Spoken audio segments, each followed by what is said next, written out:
Ja, velkommen til husmøte I kveld. Her vil lese seg stund ut under hendur, be særlig tynna sikna og nærvær og sikning og fri I stunden herre. Jeg byrde meg fytle okkom I tunne fri og tunne nærvær, byrde meg salva min munn og nema vi mot hjärsta og kvikka min hoa og sinne herre til at hosa og formidla det som jeg har hjärsta herre Jesus. Bid om at vi må være styrst og etablera og styrst og trønn alt som lursta herre og alt som hitja at ut året I kveld og at må veksa og styrstna og genga fram I Jesu navn. Amen. Det som jeg har hjertet tåse om til Jesu Kristi mannlig løgje. Jeg har ikke tøyna tåse nek om Jesu Kristi goddømløyga og så har vi lukket som hokse om hva Jesus og det øyla viktig at man tror og vet at Jesus god og at han sonur Guds, altså han egentlig fyra ting. Han sonur Guds, og som til så han også god. Du sonur Guds andre personer I trøyøyndene. Han menneskesonurinn. Han ikke bare en menneskesonur, men han menneskesonurinn. Tog at Daniel skriver og kjente kapitlet om en menneskeson. Og ta Jesus så kommer, så kallar han seg menneskesoninn. Og Lukas og I bonden hotte. Så han profeterer I menneskesoneren. Men så tås skriften også om at Jesus mævor og som han stand vil han kalla for hin annar Adam. Den første Adam var sånn til Adam I Eden, og så han fell. Men så kom Jesus for at oppretta fallet, og I seg sjálfun han var frøst av som frøstingar som Adam var frøst av vi, av satane, og her var Jesus frøst av I øyemørsene, og han sikret, og synda I omgantøy, og sjålt framme for Pilatus, så sier Pilatus, jeg finner onga søker som han særkleiser, men jødene kravde til at han skulle være krossfester, så han var krossfester som en som ikke var dømter. Han var dømter faktisk som særkleiser, og så krossfester, Ja. Hvis vi tenker til bare kjøtt og jøkken Jesus hva han at han sonur Guds. Hvis vi tenker Apostlasøven 8:23 Gjerninger Apostlene Gjerninger 8:23 og det var det som Filippus sier vi etiopiske hirmannen at om du trust ved at hjertet så kan du være døkter, Og hva sier Filippus her? Gjerninger Apostlene 8:23. Og Filippus sier, om du trust ved at hjertet så kan du altså være døkter. Og han sværer og sier, trygg ved at Jesus Kristus sonur Guds. Sonur Guds. Og ta Jesus ifyr jøden og fariseeren og kallar seg son Guds. Ta skilt du tar til at her var at gjøre seg javna vi god. Og Johannes 5:18 til dømes, her det faktisk det stendur. Her siknings av stund, styrskokken og mæt og kom til Norge. Johannes 5:18. Tog rande jødane tess møyre a drepa han, tog at han ikkje bært hei brått sabbaten, men sier òsni at god vær sun fægir, og gjør det seg jaunan vi god. Altså, jeg sier at han har sagt, han har uttrykt av en slik måte, at ikkje på en bøylatlig en hot, men at god var verlig hans fægir. Og det kjenner vi òsni fra Nødja Testamentet, at Maria var vi gittna, hun var vi baden av halga andanon, og angelen Gabriel sier vi henne at «Tu skal hin høyla I lotur som skal være fødder av ter, være kallar av sonur Guds, tu kraft hins haksta skulle skugga iver henne». Lukas 8:35 stendet her. Det vil si at Jesus var gitten av gode, av halka andan og I løvmøverne av Mario, og såløs han menneskesåneren, til at han arbeider jo hennara gen, hennara mannlig løykar, og hoksa dertil at God kom ned i et menneske, og gæt sin son, Heilig anden gæt Jesus og løvmøverne av henne, og her kommer ein fram som menneskesåneren, som mævur, men som samstundes soner Guds og god kommende kjøttet. Han også en god kommende kjøttet. Det kjenner vi fra, vi point her, vi fer til Johannes 8, vers 8. Det viktig at vi har kristologien på plass. Jeg vil kjenne Jesus, jeg vil vite hvor han Og I kveld for at komme inn og hans mannlige søyer, at han visselig med røysene. Og I begynnelsen var året, og året var tjagode, og året var god. Hinn samme var I begynnelsen tjagode. Hoppa så ned til vers 14, så stendur, og året var gjørst kjøtt. Det gjørdes ikke bare kjøtt, men det var gjørst kjøtt. Hvor gjør det det? Halvjanten. Og dvaldes dere mittlom, og vi sko av dård hansara. Dårdna som av til åndgittna av fægirnun, full av nøye og sandøyga. Året var gjørst kjøtt, og som vi sutjer vers 8, året var god. Det vil si at god kom, og uikladde seg kjøtt. God tog på seg kjøtt. Og vi leser omkastan I Bibelen at God føttest, menneskesånere føttest, Mæveren Kristus føttest, hans kjøtt føttest, men vi leser bøgnløs I skriften at God koma, til God kan ikke bliva til, og God kan ikke dodja, God og han alltid verer. Hvis vi nu færer til Filippenseren 2, til å sy 226, her stendet det så klart om hva Jesus får fra og hva han gjør det til. Han tok av seg kjøta, 226, Filippenseren 2 fra 5. Lær hende hoa være uittekun som òsne være Kristi Jesus, som tar han vær og skape Guds. Hugsa det ikke som rån at være jaunur vi god, han vær og skape Guds. Det vil si, og himne han Ort vi god fægir, han god I himne, god fægir, god sonen, halvjanten, god, ikke trudje god der, men ein god. Og her hugsa han det ikke som rån av jaunur vi god, og god her god fægir, det vil si, god sonen jaunur vi god fægiren. Men, hva hender så? Men gjør det seg av ongon omdømme, det vil si han eimukte seg til å lakka I seg, og tog av seg skape av tænare, og vær gjørdur, og lykløyga manna, sagt du? In the likeness of men. Det vil si han gjørdest mævur. Han var gjørdur, han kom, det var gjørdur og lykløyga manna. Og da han var funnen og snige som kvært, som mævur. Ei mukti han seg og gjørdest løyen et deia, enn ta deia krossins. Kvarsvagna god òsni hever høgt opphevja han, og giv hon et navn som iverkvar I navnet, for Jesu navnet først knæ skulle bodja seg, av tingun I himne og tingun av jør og tingun under jørene, og at hver tunga skulle gjotta at Jesus Kristus Herre til dårdar Guds fægers. Legg mest til, vers 6 og 8, han gjørde seg ongon omdømme og tog av seg skapi av tænara og var gjørd og lydlaga manna. Og da han var funnet noe snige som mævur. Men hvor det som kommer? Jo, hvor han I vers 6? Jo, han var skape Guds. Og han husker at det ikke som råna var jaunur vi god, tog han var til visselige. Men gjør det seg, det vil si han gjør det seg sjolvan.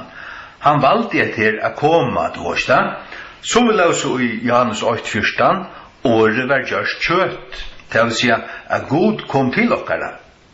Halleluja. Og vi kjenner 4 Timotheus 3:16, det elskar vi som bibliotrykkvante. Og vi som bibliotrykkvante, vi King James bibliotrykkvante. Du vet at det sånne bibelen, den rette teksten fra Antiochium, kommende jøkken Konstantinopel, kommende jøkken London, kommende brøyter ut her King James teksten, Tekstur så sett oss med til å si at endelig finpussa og tøyt til engst. Enska reformationsbibelen til okkara bibel. Halleluja. Og førska tøyingen av henne. 4 Timotheus 3:16, halleluja. Til å syge 202 og utan strusmål, mykjel løgndardømmer godlig løykans. God var til kjennargivende kjøtenen. Til å si, året var gjort kjøtt. Og da han var funnet i snige som mæver, som vi la oss i Filippenserne 2, ja. God var til kjennargivende kjøtenen, rattfustgjørder i andanen, saltur av øynklun, prætik av høytningen, troen av i heimen, møttigen opp inn i dyrt. God var til kjennargivende kjøtenen. Hebreerbrev 8:8, vi gjør det bant her vi. Hebreerbrev 8:8, 252. Men vi sonen sier han, til å si god feir sier vi Guds son. Vi sonen sier han, tøyn trevna og god alder og æver. Til å si god feir sier vi sonen. Tøyn trevna og god alder og æver. Og en veldesbrott i ratthus veldesbrott i kongadømmes tunns. Halleluja. Han tåsar Jesus. Tu vil elska ratthus og hæta misgjer. Tu hever god til å si god feir. Enda tøyn god, til salva vi gledesoljene og punktene fellavar, at det Messias. Men hvor Messias? Jo, vi sonen sier han, tøyn trevna og god. Soneren god, øysene. Ikke en annan godur, men øyt vi god feir. Øyt vi. Og da vi sier øyt vi, så sier Jesus hes i år, og i Johannes 20:30, vi flikva iver her til, Johannes 20:30, til 741. Jesus sier her, og feir mun og øyt. Gamla danska sier, jeg og min fader et. Så det ikke en, det ikke øyn og samme personer, det øyn god, men han og feir hans øyt. Det er en øynløyge her. Øynløyge, ja. Akkurat som hvis vi minnast 1. Johannes 5:6, og trudger tar som vittne eller gjeva fragrøring i himne, feiren og soneren og halvtjanten, og hese trudger øyt. Den gamle danska sier også, disse tre et. Altså øyt ting, altså øynløyge. Tar bunne saman, ha? Ja. Så det menneskesoneren. Menneskesoneren, Jesus kommer, han prætikar. Vi fer atter til Matteus 9:6. Og tid som hevende førskrift King James heima, hevende det ikke øyne så kunne sia, kunne annakvart få, kjeip øyne fra mer, ta få øyne fra mer, etla til få øyne i øyne bøkhandelen. Det kostar 55. Og tid at av Bibelen, henne bodde heva. Jesus sier her i Matteus 9:6, Jesus sier her, men jeg tid med å vite at menneskesoneren hever valgt å gjøre av fyrtjeva synder, da sier han vi en sjuka lamningen, røys til, tek opp til en sång og fær til hustut. Og han røystes til før sted til hustut. Menneskesoneren, men at, altså Jesus sier det til selv, men jeg tid med å vite at menneskesoneren, the son of man, menneskesønnen, til det som Jesus han menneskesoneren, han profeterer, han som skulle komme, han som Isaiah sa, han som Ezekiel sa, og han som Daniel sa. Vi fer til Matteus 20:13, møsne. 20:13. Nei, 20:23, omkylda. 20:23. Men tar søkje etikun og Jesus det jeg tar flutje til en annan. Du sannlig sier tikkun, de skulle ikke hava færdig i steinar av Israel, før en menneskesoneren være komen. Jesus kallar seg menneskesoneren. 11:19. Menneskesoneren kom etande og drekkande, og til sida, søy en mann og at du frekur og vinsvølgur, og en vinur tja tottlaren og syndaren. Så du menneskesoneren. 12:8. 12:8. Tog at menneskesoneren herre, skjolt av sabbatstenens. Legg mest til, menneskesoneren herre. He is Lord. The Son of Man is Lord. Så du, menneskesoneren en goddommelig titel. Det vil si soner Guds, og god, og østene menneskesoneren, til han profeterer i, til Messias, til soner Guds, til østene god som skulle komme. Men, jeg lærte å lese Daniel 6:13, østene, bare for å få alt vi, som vi tar oss om. Daniel, vi tar Esekiel til en større bøk i Gamle Testamentet, så som Daniel, og en tatt av noe. Daniels bøk en stort bøk, men Daniel vil råkne som en av de større profetene. Årsaken av hvordan han sa, og hvordan han profetier han fikk. Daniel 6:13, 7000 Jeg sa i notasjonen og så lykka som menneskesoneren, kom vi skudgen himmels, og kom til hin fyndar gamla i døvun. Og tar førte han nær framfri han. Og det var givet honom, kvarjon, menneskesinnen, herradømme og dult, og kongadømme, at ødel folk, tjauver og tungumal skulle tjene honom. Hans herradømme avutverande herradømme, som skal ikke genge under, og hans kongadømme til som skal ikke være øyelagt. Det vil si som menneskesoneren den kommande Messias, som alle profeterne i Gamla Testamentet har profeteret om skulle komme. Esaia og alle. Særlig Esaia, en lojande tjeneren og alt det der. Tieresen her, og hever han kallar om menneskesoneren, og Jesus kommer så, og kallar seg menneskesoneren. Og Esaia i kapittel 6 ser østene Herren, og Johannes i kapittel 12, så Johannes vers 4 til han løy. Her tåser han om Jesus, og han tåser om at hendan sa, at Esaia sa han, og da han sa han i sunnet orda, hva var det? Jo, det var i Esaia 6. Det vil si at Esaia sa østene menneskesonen, som soner Guds, som andre personer i trygantene, og så videre. Vi tar langt å lese det i Filippenseren 2, at han har funnet i sni som mæver, og i Johannes 8:14, at året var gjort kjøtt. Men, nå kommer vi til vi tenker sammen om, vi kommer inn til at han mæver nå. Vi leser 4 Timotheus 2:5. 4 Timotheus 2:5.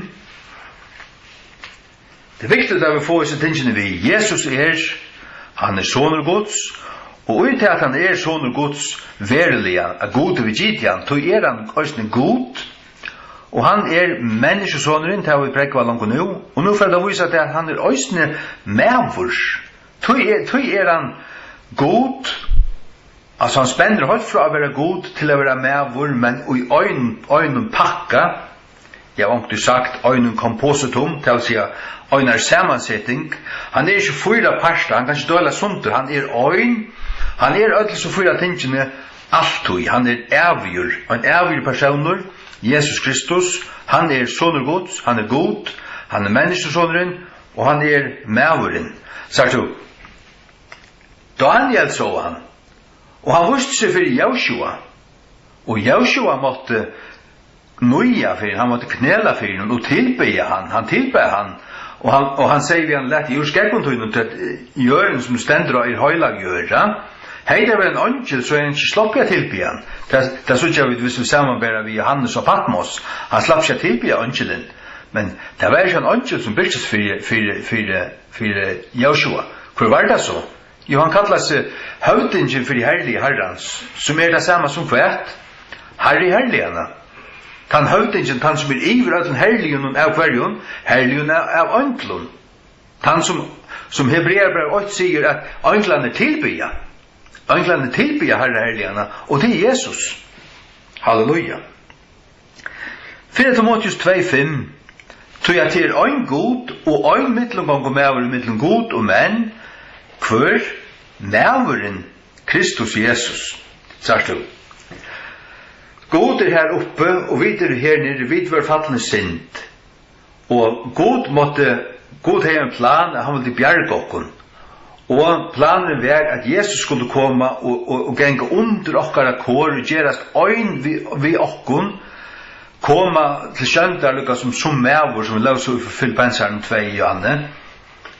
Og så var det frøstar vi, som frøstingen som før i Adam var frøstar vi, men sikra, og vi har funnet syndafrøyer, og virkelig vært her, og så dødja en banning av deg av krossen, og således når teka okkara synd av seg, vi har gjørt til synd okkara vekkna, og dødja her, som han var syndar, utan å være her, således når at vi får hans rettvise som gav, og okkara synd vi lagt av han her av krossen, således når at vi høyre krossens evangelie på, og vi trykker av Jesus, og hans uthelta blå, og hans fullkomna liv, og hver han og vi takker med i honom, og takk honom for det fullkjørte verset, så får vi hans blå, og man iver oss, vi blir uiklatt hans rettvises bona, og okkara synd fyr opp av han. Halleluja. Som vi leser her langt i vers 6, som gav seg sjálvan som løysegjald fyr i atlar, være vittna i rettare tog. Halleluja.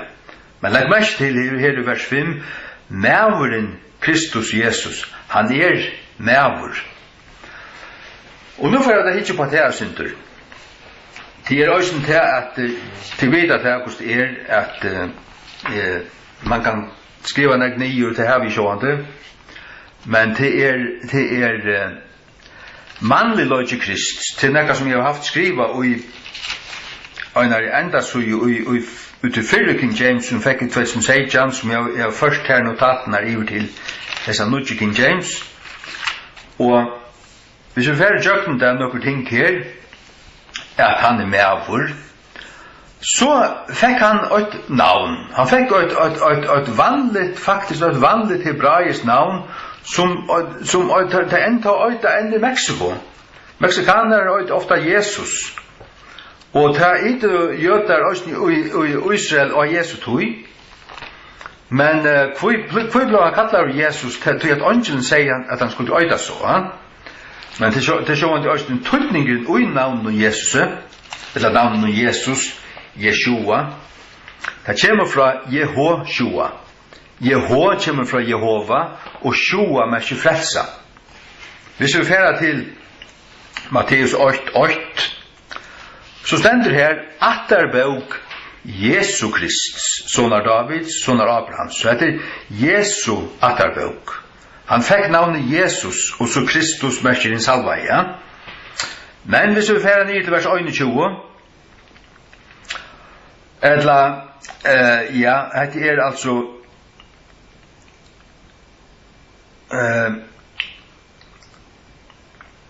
fra vers 20, og medan han hugsa om hessa luter, så i ta byrstist angel herrans honom i dreime og sier, Josef, til soner Davids, øttast ikkje at teka til tun Mario, konutuna, til at det som gitt ui henne, av halga andanon, og hon skal bæra fram son, og du skal kalla navn hansara Jesus. Tui han skal frelsa folk sutt fra syndun torra. Og som vi satt, Jeshua merker Jehova frelsa, eller frelsan tja Jehova. Det vil si, Jesus hans frelsara navn, men det også et mannsnavn. Han øyter som en mævur, Jesus, men Jesus Kristus og Jesus av Nazaret definerer nærre hver Jesus er. Det er ikke bare en hver, men det ja, det sånne gods, det menneskesåneren. Det Jesus Kristus som første Johannes brev 4 sier at og en hver andre som gjør Jesus Kristus kommet i kjøten av god, ja. Det Jesus Kristus, ikke bare Jesus, men Jesus Kristus. Men her hittar det på hans navn. Ja. Halleluja. Han hever mannlige attertalvo. Det sykja vi til døms i Lukas 2:6, Galaterbrevnen 4:4, Gjerningen Apostlene 13:23, Matteus 8, som vi akkurat har hukt etter, til fra vers 8 til 16, og Hebreabrev 14. Han har en mannliga, en menneskesliga attarlinjo. Hvis vi ikke etter Hebreabrev 14, bare til døme, Hebreabrev 14,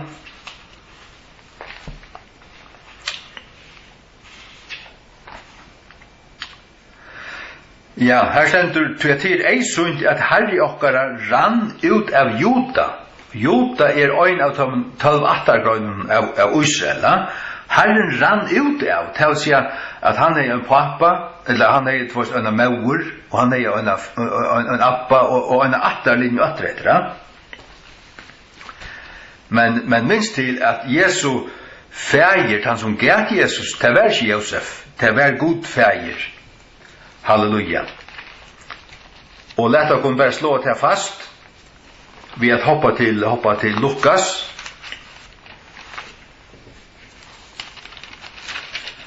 Lukas kapittel 8, 76.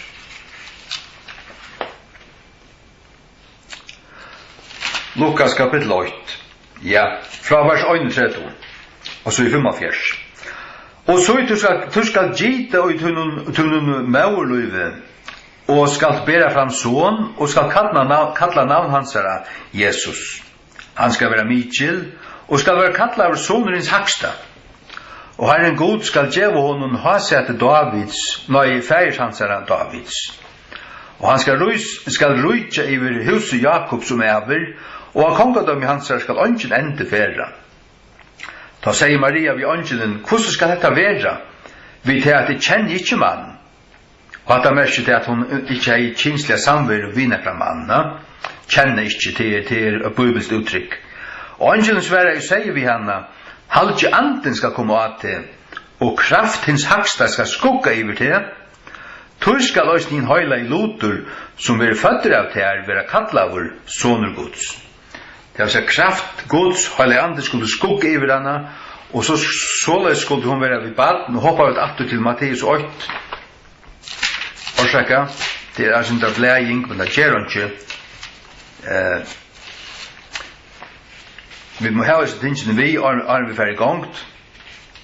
Matteus 8, men føring Jesu Kristus være hentet hatt, ta i som maur hansara Maria var trolov av Josefe, og hvor enn de kom saman, var hun funnet vid baden av halka andanen. Hun var vid baden av halka andanen. Vers 20. Men medan han hugsa dessa loter, så ut av byrkjet angel herrans hon i dreim og sier Josef, du sonur Davids, øktast ikkje teka til Marie og konutuna, tog at det som gitt i henne, av halka andanen. Halleluja. Halka anden er gitt i Jesus og i mauluvnen av Marie. Vi halde av fram. Han er likamliga natturo.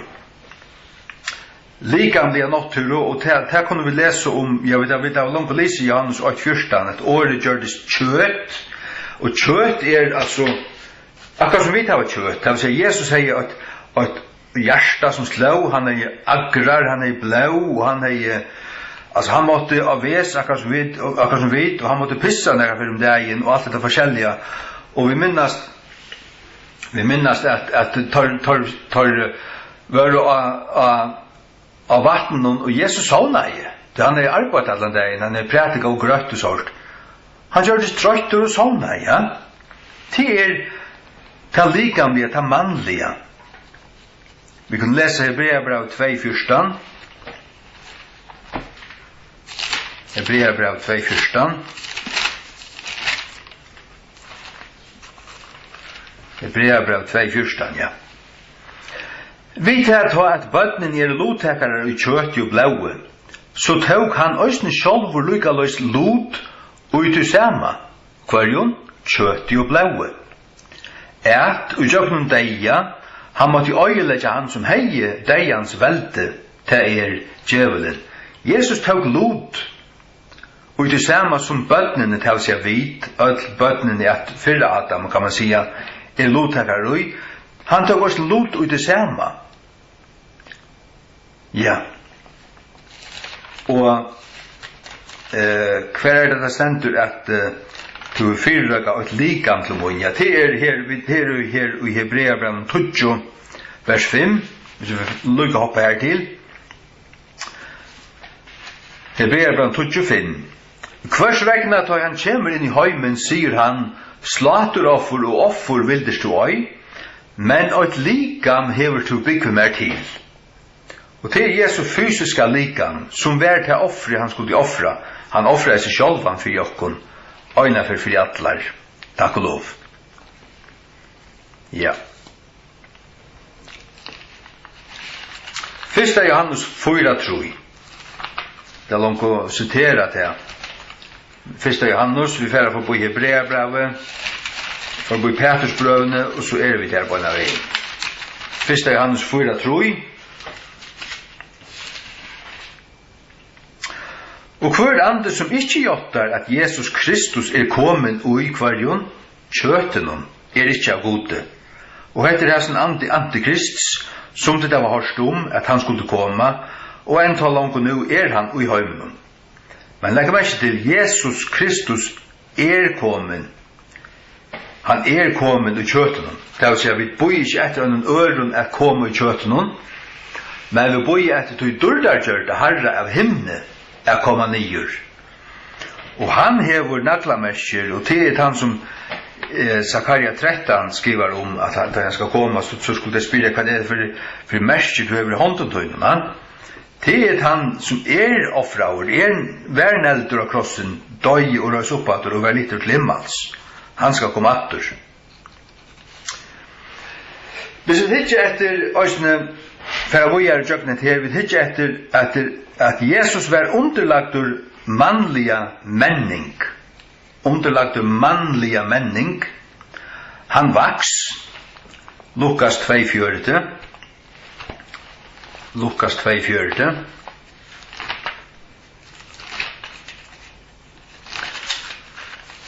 Og underlagtur mannliga menning. Akkurat som vi måtte ta vår lyd, måtte vi veksa til. Så måtte Jesus også veksa. Det vil si at han vil være i jøkken alle prosessene, som medvur. Og barnet vaks, og var størst og i anta. Fylter vi visdomme, og Guds nøye var av honom. Men han vaks, altså han var et barn, og han måtte veksa, akkurat som vita. Lukas 2:4, han spurte spurningar. 2:4, nøy til 6:4. Og det bare også, at han har trutjar det funnet teg han i tempelen, sittande midt mellom læremostarnar, og bei hørte tøyr og spurte tøyr spurningar. Han spurte spurningar. Han tok til i visdomme, Lukas 2:32. Og Jesus øktest i visdomme og vakstre, og i inte tja god i mannen, men han øktest i visdomme. Det vil si at øyne for 8 ikke det samme visdomme, men han øktest, han skulle veksa til fotla mennesko, som medvur. Han var øysene medvur. Han lærte luttne, Hebreabrevet 5:8. Hebreabrevet 5:8. Ja, Hebreabrevet 5:8. Til 7:255. Tau at han var sonur, tau lærte han luttne av tøymon tingun og han løy. Han lærte luttne.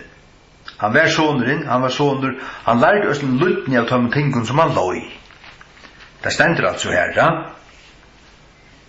Og han løy, Hebreabrevet 2:8. Hebreabrevet 2:8. Du vet at han hever lije, vi at vera frostavur, han føre for at vera tøymon til hjelpar som frostast. Det han var også frostavur, og det så ikke til dømes ut i øyemørsen, da djevelen frostajan, og djevelen for fra honom og gjør tøy, men det vil si at han kom natter, og han kjenner til at han var vært frostavur, og tøy han føre for at hjelpe okkon,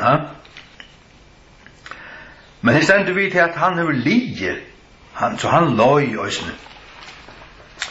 Og han var træsmyr.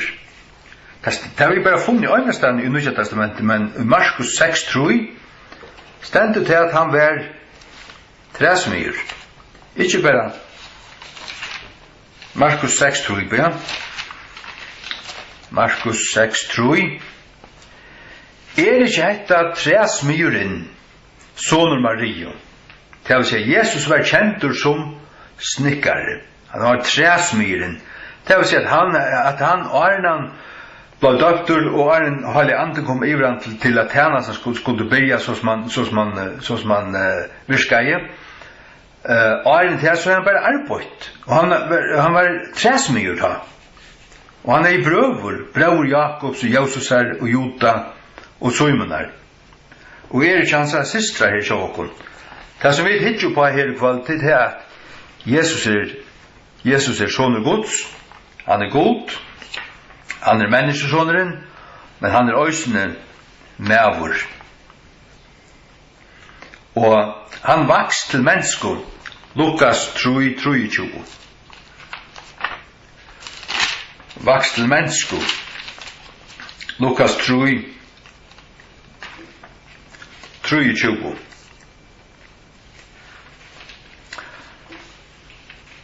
Og Jesus sjálvur byrjaði at vera 30 ára gammal, og vær som var Hilde, sonur Josefs, som var sonur Helis.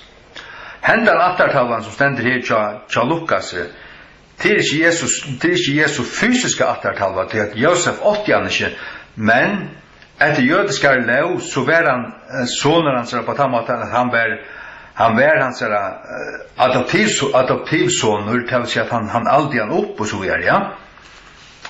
Men han attartalvan stendur her altså vi, og ja, halleluja.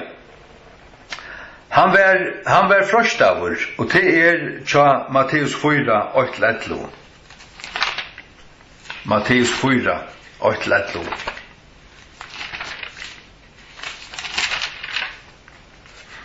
Og det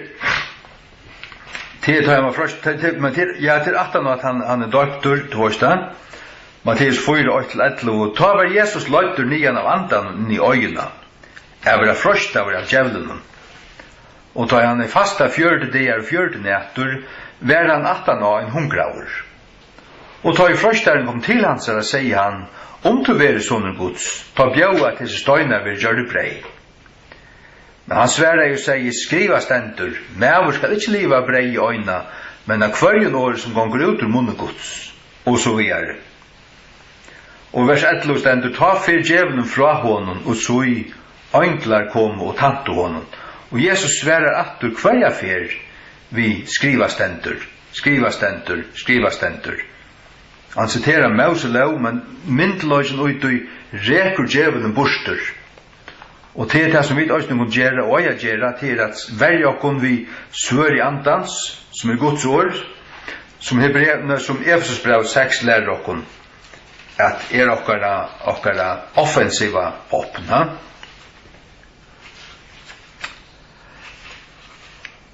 Halleluja. Ja.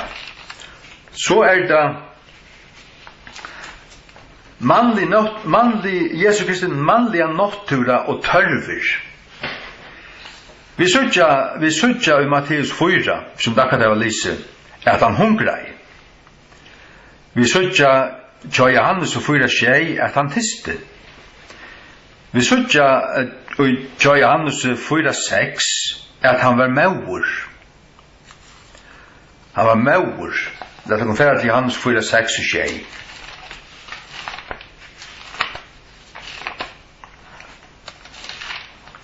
Johannes 4:6.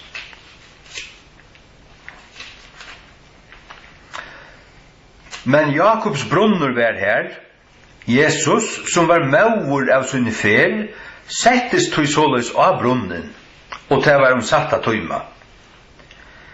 Her kommer en kvinne ur Samario at drev vatten. Jesus sier vi henne, gjev mer at drekka. Det vil si han var maur, hvor blir han vatten her? Jo, til han tistur. Han säger oss när krossen med tister, ha? Och tar gå någon etik att räcka. Här var en östen tistor. Ja. Och han sväv Matteus 8:24. Matteus 8:24. Så att vi må minnas till för Jesus att okkara frälsare är ösne ein av okkon. Han var född av en kvinna som gott nok var utvald av gode, men hon var ikke syndafri. Hon måtte i östen takke mot Jesus og trygg av han, og tog profeterar hon at hon sier frøtt så hever andemoen og gode frälsaramoen. Og her profeterar han altså om Jesus i Lukas 8. Hva er det Matteus 8:24. Matteus 8:24. Og så i mykje ildvever røys av sjekkvinnen, så mykje av bateren holtest av aldenon, men han svev. Jesus svev, kvitt, og han var trøytter. Så dette legg merke til at i Matteus 8:24 så gjør vi til hans mannlige natur, han svev. Men 2 vers 17, hvis vi leser fra vers 25, og han sa lærersvannar kom til hans vakt og han og søtt Herre, bjerg okkon, vi glætast. Og han sier vi tar, hvor det tid øttafotler og tid smatriono? Så røstest han og harsta i vindarna og sjekkvinn, og til å være blikaloggen. Så her kommer hans goddomlige nottere til kjøntar. 2 vers og så han trøytter og svever, og hva stender til dømes i Salm 121 om god? At han svever ikke. Han får ikke blundar til å svever, ja? Det vil si at, men Jesus god, og han medvor i øynene pakka. Tu søkja vi at han ser mannlig og så i øynene løto, og næste løto så søkja vi til at han gjør ting som ikke medvor kan gjøre. Kanst du harsta sjekkvind, kanst du stekka en storm vid til Norrund? Nei, det kanst du ikke. Ikke at han god djevet der da, og du gjerst det i hans navne, men her gjør det Jesus da sjalvor, og i sin egna person, og i sin egna navne. Han harsta i vindarna og sjekkvind, og det var blikalog. Det akta i han. Sjålt vever elementene akta av han, tror jeg til årsak av hver han Hvis vi døysene færa til Johannes 11, og samband med Lazarus, så sørger vi døysene hans mannlig og natturo øyna løtu, og næst løtu sørger vi hans goddomlig og natturo. Johannes 11:35. Johannes 11:35. Her stendur Jesus græt. Knapplega så græter han. Og ta så de jødene så hos han elskar i han, tvorst. Og hatta var altså, for Jesus elskar i Martha og Marie og Lazarus. Han vidtja i det reglerlige. Det var hans viner, tvorst. Og her græter han, sjalt om han var til at han skal røysa han opp, og han finner til han visste til at det skulle hente. Men allikevel så græter han. Kunne vi si at han menneskenslige sujan. Men før vi fram til vers 3:4, så stendur, og ta i hans svaghet hella, råpa i han vid herrar rødt. Lazarus kom fram, og han som var deir kom fram, bunden hånd og fot vid gravklævun, og andligt hans var bundet vid svarta dugge. Jesus sier vi tar løys i han og lett han færda. Sagt du, her det ikke den mannlige sujan, som teker sint og græter og alt det.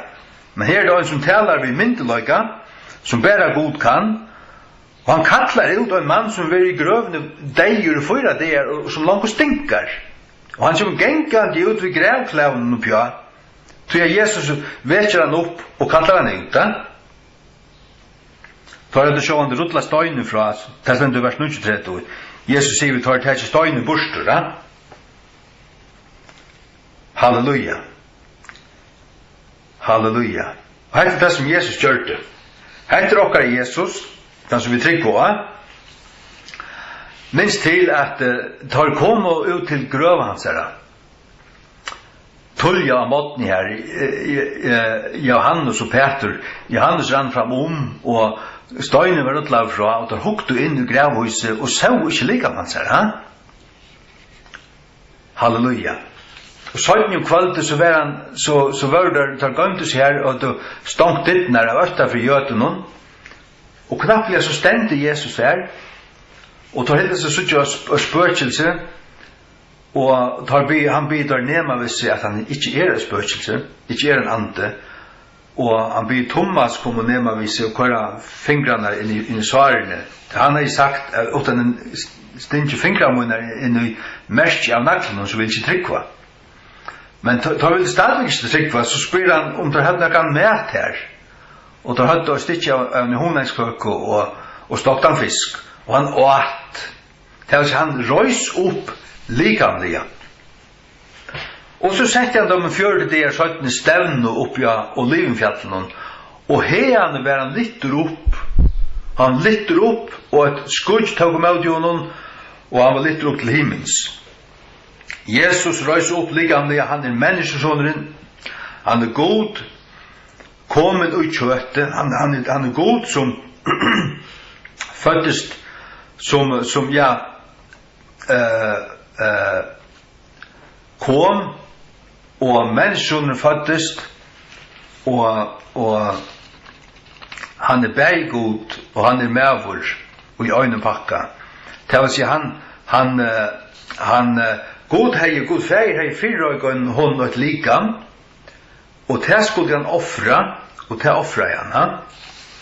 Men han gikk under okkara kår, og jeg tror at han kunne leva som en medvor, og 30 år, og ikke synda, fullkomlig synda fruer, tog kunne han seg blau og sin kjeip okkon. Han levde synda frukta, takk og lov. Ja. Han elskar i folk, Markus 21, han i var kun, Matteus 36. Han var vrøyur og harmur, Markus 3:5 og Johannes 2:16. Markus 3:5, lad dere lese det. Kanskje vi ikke kunne akkurat si alt, og hatt det var menneskeslitt, hatt det var godommelitt, men tror jeg at i Johannes 2:16 her som har rota tempelet, her var det kanskje mer en godelig vrøye, men i halde til at Markus tar et stendet, han var vrøye vi tar, han kjente det, han sa det var vantrykt, og herløk av hjärsta og sånn. Markus 3:5.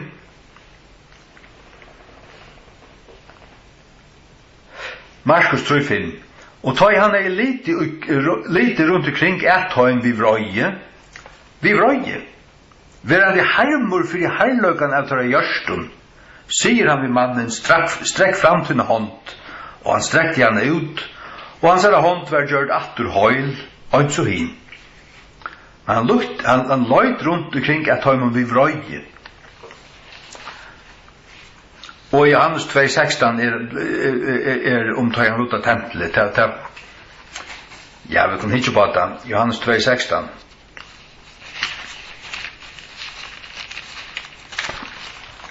Johannes 2:16.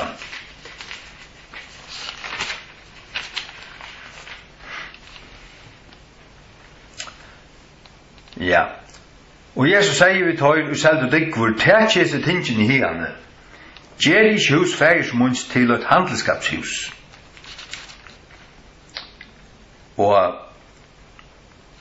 Men til Østen det som stender i vers 15, og ta han gjørst en køyrel ur smalen stronken, rek han tar atlar ut ur tempelen, og seiet voksanar, og stått ut pengarna til vekslaren, og kordium koll til bårene.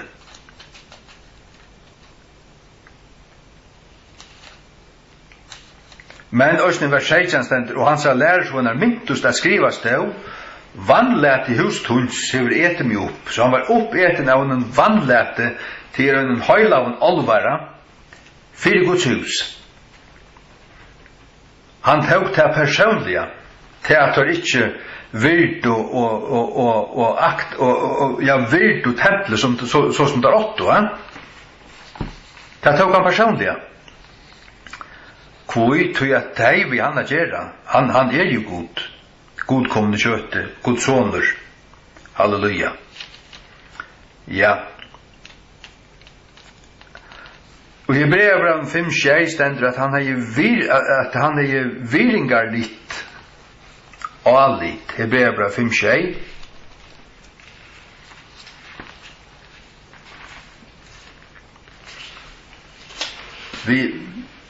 Hebreabrevet 5:6, ja. Som av døven kjøts sunds, tar han i offre opp bøner og avhøydaner vi sterkum gråte og tar rundt til hans som var mentor av bjergehånden fra deia, og var hørdur og i at han øttaist. Han øttaist. Så er det, også her i Getsemane, han bergist her, han svøttar som ble, og han sa menneskeslige suja øttast her, og han byr øyna løt og her om det gjør det til å lete dette bygge for det er ikke som jeg vil, men som du vil. Sagt, og til at han svøtter blå og alt det, at det et naturligt eikjenne og uttrykk om til at han var i deg engest, til det som stender, her i Matteus, hva er det? 23 eller hva det eller 22 at han sier også vi tar at han tar ja det stender om han at han tok at være sera tungur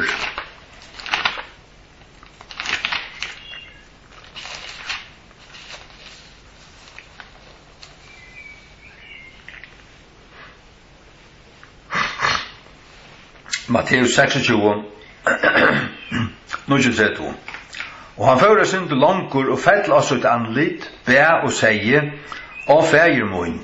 Om det er gjørligt, ta lært at det bygger for meg, korten ikke som jeg vil, men som du vil. Og så gjør det.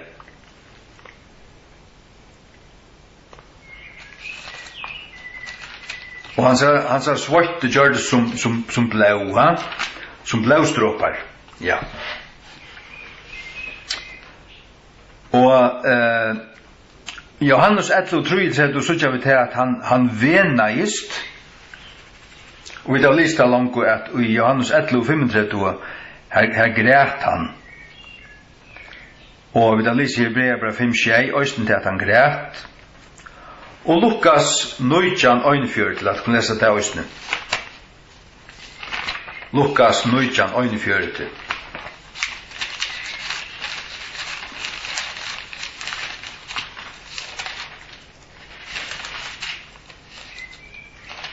Lukas 19:41. Og da han var kommet nær, skå i hans dagen og græt iver han. Så her kunne vi ikke ordentlig si hva er det som græter ui noen til at ja. Det kan også være en andalig en andaligt du varst ævet om det at han er sorg her, men det er ikke omgangstende ikke som være om at det er ikke i gamla testamentet at god feir græter akkurat. Men her gjør Jesus tar han i kjøtten, at han græter han. Ja. Så her er det som jeg måtte jeg jo takke jøkken kvalt. Og takke vidt så at du har du hoa hitja møyre på Jesu Kristi goddomløyga, så er det noen vers her, jeg kan sitere deg, eller nevne deg fire til her som lurtar hvis du hoa hitja på det. Listen som jeg skriver nye er Johannes 5:18, 1. Johannes 2:23, Leviticus 24:12, Johannes 23, Johannes 14, 9, eller 9, jeg klarer ikke å lese det. Kolossebrev 8:15, Johannes 23, Filippenseren 2, 5-6, Johannes 16:5, Johannes 8:8 og Johannes 8:14. 1. Johannes 5:20, Hebreabrev 8:8, Judas vers 25, Kolossenseren 2:9, Matteus 16:2, 17 Korint 4:4, 4 Timotheus 3:16, Esaias 9:6, Titus 2:13, Genesis 22:24 og 28 og 30, Romerbrev 9:5 og Markus 14, 1-4. Lad oss lese det her. Markus 14.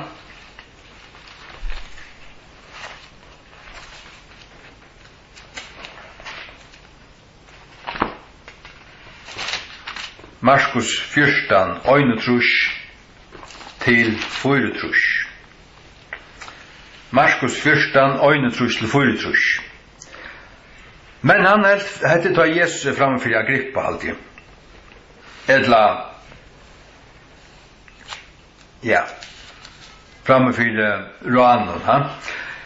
Men han held fri i synen og svære i åndsje, altså framfor høvdspresten.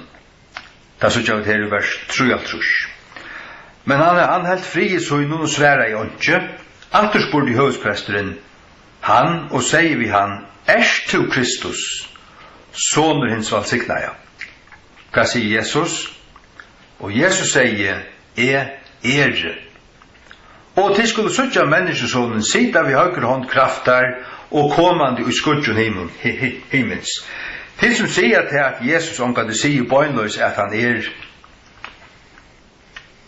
god eller sonen gods, her sier han da. Han sier Og hva gjør høvdspresten ta? Ta skratt i høvdspresten klæger så inn i og sier, hva tørvar okkur nokkur vittnelag, så han tror ikke. Tid av hårdt godsbottarna, ta helt etter godsbott, men det ikke hvis du det, og det vet at det Jesus. Altså, han Kristus, soner hins valgsiknaja, det vil si Kristus, soner gods. Og tar fordømt, og han atler å være sekan til deg. Og så døyr han fyrir jokkon, halleluja. Og ryser opp atter. Takk og lov.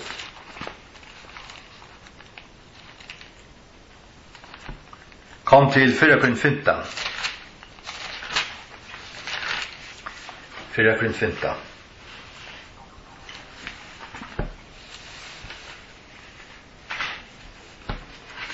Halleluja. Fra vers 8.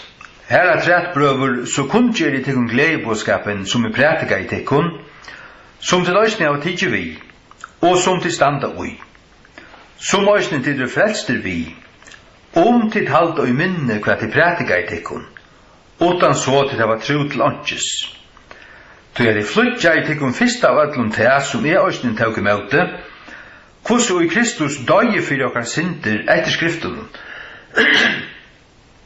og at han var griven, og at han røys opp atur 3 dagen etter skriften, og at han var sattur av Kefasse, sujan av tom 12, etter til var han sattur av iver 500 brøren og senn, av hverjun megin pastoren etter fram at hese nuverande stund, men sommer sovnair.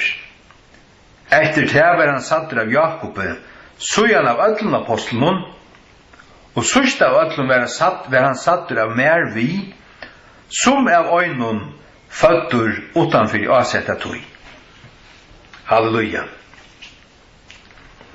Her til gledebådskaperen, at Jesus, eller at Kristus, ja, det stender kvossi og i Kristus, døye for okkar synder, etter skriften. Til kvossi han døye, til alt, til just hvordan det hendte, og at det oppfylte skriften her, til å si at alt profetien gikk ut, og at han var griven, og at han røys opp atter 3 dagen etter skriften skjødde østen til at han skulle ruse opp. Så var han satt av Kefas til å si Petre, så han av Tom 12, etter til var han satt av over 500 brødrene sen. Han var satt av 500 brødrene sen, og Paulus skriver her, at meginparten av Tom var av Løyve, da han skriver i det. Også det til. Etter til var han satt av Jakob, så han av øtlen apostelen, og sørste av øtlen var han satt av Paulus i østene, til å si Usjøen, da han åpenberer seg for honom av ved til Damaskus, og kallet han til tjeneste. Okkara bøybel og okkara gledebåskaper det stendet trygt. Vi vet hva vi har troa. Vi vet at han det som skriften sier han vera. Og vi vet her at vi heva røtto og sånne bøybluna. Takk og lov. Herre, takk for en stund. Jeg ber om at du år må søkke djupt ned i okkara hjørstu, og vi må varve det til å tryggere i røgnen og gaun hjärsta, og til å være avvøkst som være vidt av et liv, og hjelpe oss i okkara daglige liv, Herre Jesus, at pøyke øren som vi omgengast i okkara daglige liv, hver som vi i skola eller arbeid, og i okkara familie og med okkara viner, at vi et ljøs, og vi salt og ljøs, og tøyne vittner, som du sier i Apostlene Gjerningen 8:8, vi skulle være tøyne vittner, fra Jerusalem, og ut til itstu endamarska hjørne, her som vi her, og vi vittner, Herre. Og at vi kunne lysa så når pøyke ørene til. Takk for dette her, at det det som vi vil være frelst vi, til at du døg for okkar synder etter skriften, at du var skriven, og at du røys opp at du 3 dagen etter skriften. Takk for at det vi trygg og av nøye, men som tøyne bøten så bor tøyne høyle andi i okkon, og han gjør okkon førfyre, så som Johannes 8:12 også sier, gjør okkon kraft til å være Guds bøten, så som at vi liva og varvått her, og som Østen Peters brev sier at vi varvått vi trygg og vi Guds kraft til den arven som avlagt til okkara. Takk Herre at du varvått rokkon og halt okkon nært her. Vi vilja vera nært her og liva løyve innersatt her og halte ut Herre inntil du kjemur. Herre, vi trygg at tun atterkomma narskast, halt okkon nært her og halt okkon brennande og vi ljøsja lampene inntil tante I Jesu navn. Amen.